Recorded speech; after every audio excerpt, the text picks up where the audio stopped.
बिस्मिल्लाहिर्रहमानिर्रहीम। हमारे पास ये दूसरा सवाल है। In a quiz Abdulla correctly replied 15 out of 20 question from literature and science getting 125 rupees. If every correct literature reply is credited by 5 rupees and science reply by 10 rupees, then find the number of correct replies in literature and science. इस सवाल को बेटा सुन ले। अब्दुल्ला एक quiz के मुकाबले में गया है। उस क्विज़ में लिटरेचर और साइंस से सवालात किए गए हैं। उन सवालात की कुल तादाद 20 है। इन 20 सवालात में अब्दुल्ला ने 15 सवालों के सही जवाब दिए हैं और 125 रुपये की रकम मुकाबले में जीत ली है।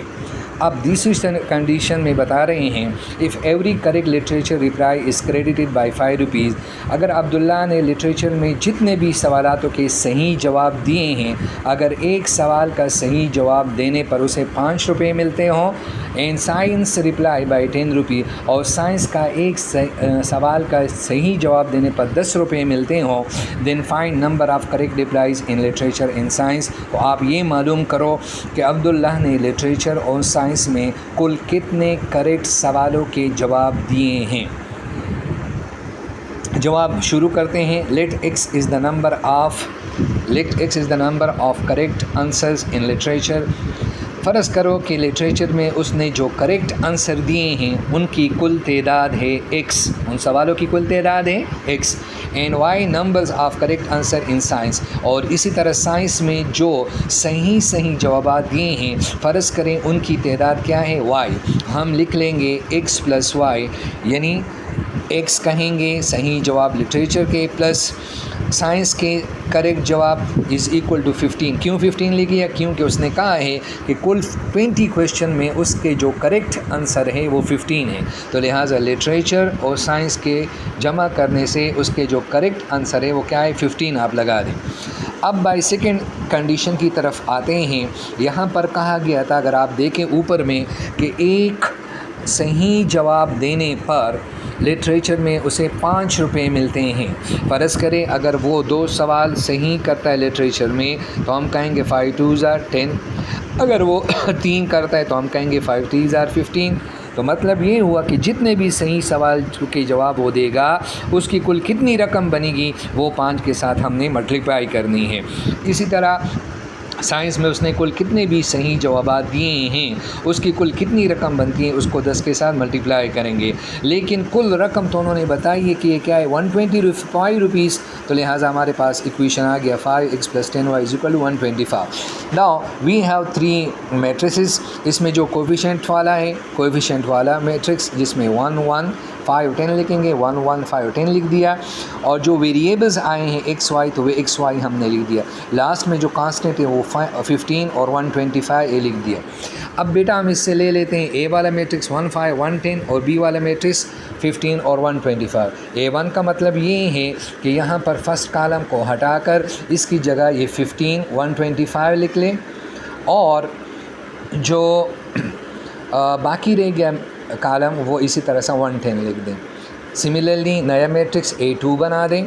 तो A2 में बनाने का तरीका ये है बेटा कि इसमें यानी जो मेन हमारा मैट्रिक्स है उसमें फ़र्स्ट कॉलम को इसी तरह से रख दें 1 5, और जो सेकंड कॉलम है A2 का मतलब है सेकंड जो इसका कॉलम है 110, उसकी जगह पर आपने यहाँ लगाना है 15 125 लगाना है। तो बेटा अब हमने तीनों का, इसका और इसका हमने क्या डिटर्मिनेंट फाइंड करना है।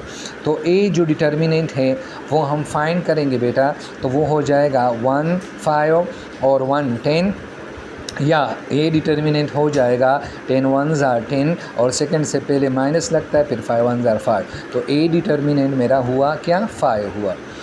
इसके साथ यहाँ पर अब हम A1 डिटर्मिनेंट मालूम करते हैं, तो वो हो जाएगा 15 1 और 125 और 10 हो जाएगा।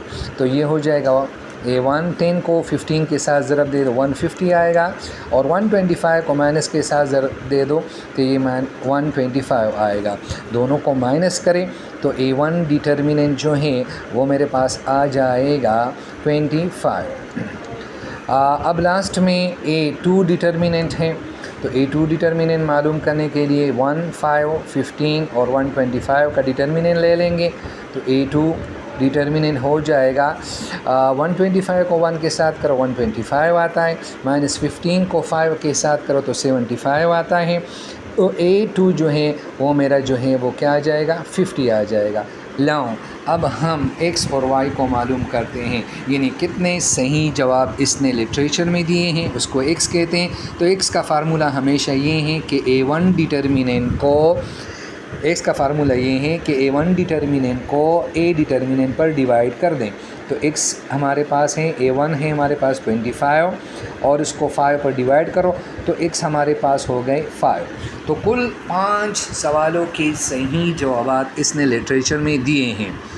और y मालूम करने के लिए बेटा हमने A2 डिटर्मिनेंट को A डिटर्मिनेंट पर डिवाइड करना है, चूँकि A2 ऊपर दिया हुआ है वो 50 है और A मैं पहले ही मालूम कर चुका हूँ वो 5 है। तो 5 पर इसको डिवाइड करें बेटा। जब आप 5 पर इसको डिवाइड करेंगे तो हमारे पास जो आंसर आ गए 10। लिहाजा हमारे पास आंसर आ गया कि लिटरेचर में सही सवालात के जवाबात की तादाद 5 हैं, जबकि साइंस में सही सवालात के जवाबात देने की तादाद 10 हैं। तो अगर आप 5 और 10 को यहाँ इक्वेशन में लिख दें 5 और 10 को, तो यहाँ आपसे 15 आएगा और 15 यहाँ पर भी है। तो इससे ये पता चलता है कि ये हमारा आंसर बिल्कुल क्या है बेटा दुरुस्त है। उम्मीद है आपको समझ आ गया होगा। Thank you very much.